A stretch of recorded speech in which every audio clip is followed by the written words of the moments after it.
mesmo quem passa por esses projetos, muitas vezes não consegue, né? E tem pessoas também que não conseguem ter acesso a esses projetos. E eu fiz essa pergunta para ele: o que você acha que fez com que você conseguisse chegar onde você chegou? Por que você acha que você conseguiu e outras pessoas não conseguem? Onde está essa linha tênue? Não só da questão da oportunidade, não estou falando da oportunidade com o projeto social. Sim. Mas existem pessoas que passam por projeto social e não conseguem seguir uma carreira, não conseguem ir para frente.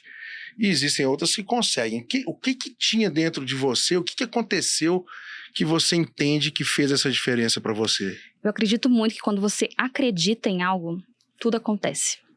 Então eu tenho isso muito desde pequena. Inclusive, eu estava falando de histórias, eu fiz um livro de poesias. Mas quem te deu isso? Isso você acha que veio naturalmente em você?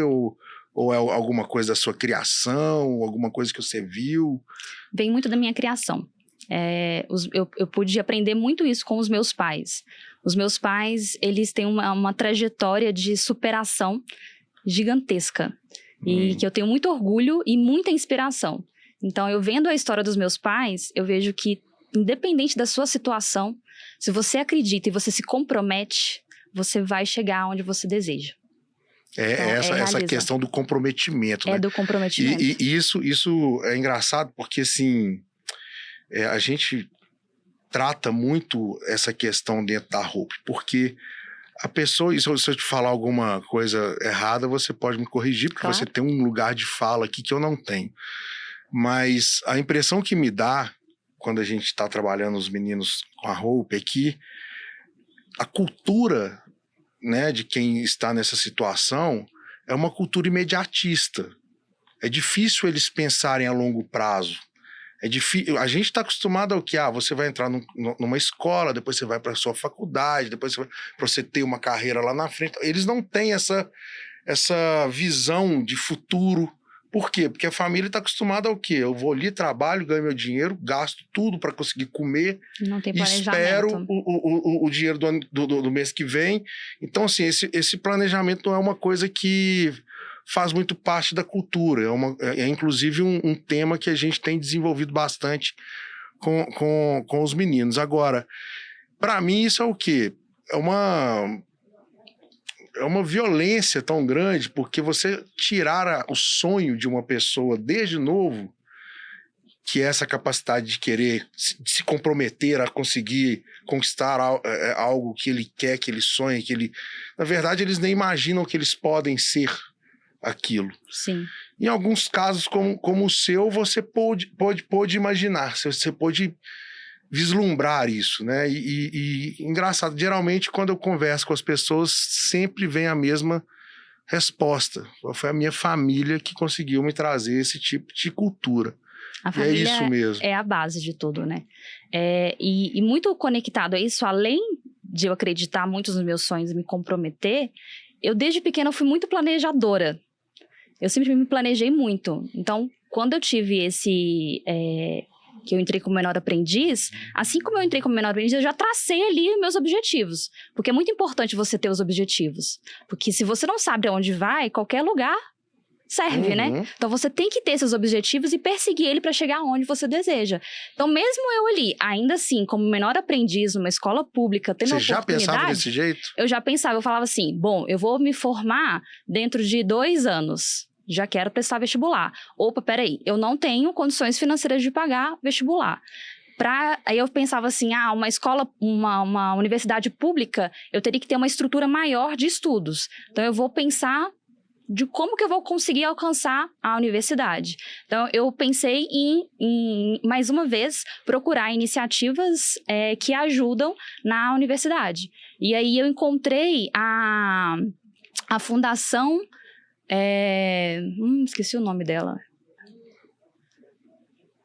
É uma fundação que foi fundada pelo Dom Serafim. Se não me engano, a fundação tem o nome do pai dele. E aí eu passei no vestibular na PUC, sem ter condições nenhuma, meus pais, de pagar o vestibular, mas eu fui lá e fiz o vestibular. E melhor ainda, eu incentivei meu irmão para ir junto comigo. E aí nós dois fizemos o vestibular. E aí, na sequência, eu entrei em contato com essa fundação. E aí eu consegui uma bolsa de estudos na PUC. Ah, que legal. Foi. Que legal. E aí, mais uma vez, um projeto social me ajudou na minha trajetória, me desenvolver. E aí eu fiz o curso de Ciências Contábeis na PUC. Pude me formar. E aí, no meio desse curso, eu participei de um processo de estágio na companhia de mineração, que foi até onde eu conheci a Maitê. Passei nesse processo seletivo, entrei como estagiária lá. Querendo ou não, também é uma iniciativa, né, de uma pessoa entrar dentro do mercado de trabalho através de estágio. E aí, nesse estágio, no final desse estágio, eu pude ser contratada e efetivada. E foi muito legal, porque assim que eu fui contratada nessa empresa de mineração, a primeira coisa que eu fiz, eu falei, boa, vou montar um planejamento agora que eu tenho um salário que consegue me suportar. E eu fiz a listinha de tudo que eu queria. E era nessa ordem. Primeira coisa, reformar a casa dos meus pais. Era algo que eu sempre sonhava assim, eu quero dar a melhor condição para os meus pais. E aí, o meu primeiro salário os meus primeiros salários vão ser dedicados a isso. E aí, eu reformei a casa dos meus pais, deixei a casa, assim, linda. E eu lembro direitinho que eu ia... Sentimento de gratidão. Nossa, gigantesco. Gigantesco. E eu estava... E eu lembro, assim, no meio dessa obra, eu via... Foi um pouco conturbado, porque... Quando estava reformando uns cômodos, a gente tinha que se mudar para outros cômodos. Foi bem conturbado, mas ao mesmo tempo era uma gratidão tão grande, sabe? Daquele era motivador, lar. Né? Você estava motivado. Exato, daquele lar ali transformando, se tornando um lugar melhor para a minha família viver e eu poder contribuir com isso. Nossa! Sensacional. Foi sensacional. Então, primeiro, no meu planejamento, reformar a casa dos meus pais, indiscutível. Reformei a casa dos meus pais. Na sequência, comprar um carro. E aí eu já fui fazendo um consórcio. E aí, muito alinhado, né, com essa energia, eu acredito muito que a frequência que você emana é o que você atrai. Foi impressionante. Assim que eu acabei de reformar a casa dos meus pais, eu fui sorteada no consórcio, eu não precisei de dar lance. Então, eu não tinha um lance. Então, o carro ele veio antes do que eu imaginava. E aí, chegou meu primeiro carro. Comprei meu primeiro carro. E a motivação lá em cima. Só lá em cima. E aí, comprei meu carro. E aí, na sequência, meu sonho era fazer uma viagem internacional.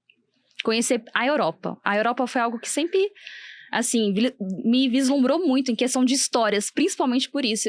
Eu vejo que a Europa tem tantas histórias, tantos acontecimentos que passaram naquelas cidades, que é algo que sempre me vislumbrou muito. Então, minha terceira meta era viajar para a Europa. E aí, me planejei e fui com 2 amigas e me comprometi de fazer todo o roteiro sem ter ido lá. Então, eu tinha um roteiro de saber, assim, da rua que eu ia virar à direita. Planejamento. Planejamento ali na veia.